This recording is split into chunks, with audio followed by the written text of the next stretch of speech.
kang napapansin sa iyong mga kapaligiran. Kay dumi na ng hangin, pati na ang mga ilog natin.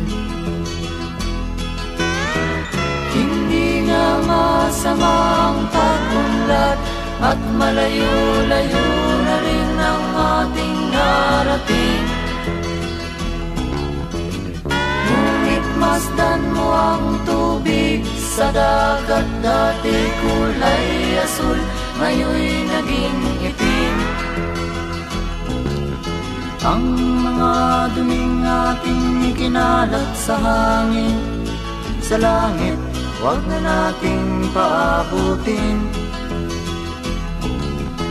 Upang kung tayo'y pumanaw man sa riwang hangin, sa langit natin matitikman. Mayroon lang akong hinihiling, sa aking pagpanaw sana ay tag-ulan.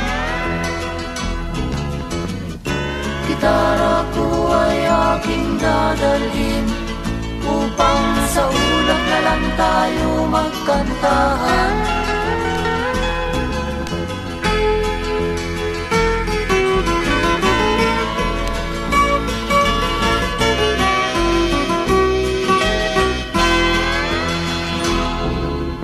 Ang mga bata ngayon lang isinilang, may hangin pa kayang matitikman?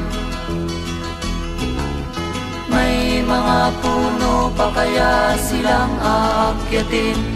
May mga ilog pa kayang lalamuyan? Bakit di natin pag-isipan ang nangyayari sa ating kapaligiran? Hindi nga masama ang pag-unlad, kung hindi nakakasira ng kalikasan. Darating ang panahon, mga ibong dala ay wala nang madadapuan. Masdan mo ang mga punong dati ay kay tatag, ngayon'y namamatay dahil sa ating kalukuhan. Lahat ng bagay na narito sa lupa, biyayang galing sa Diyos kahit nung ika'y wala pa. Ingatan natin at huwag nang sirain pa, pagkat pag kanyang linawi tayo'y mawawala na. Meron lang akong hinihiling, sa aking pagpanaw sana ay tag-ulan.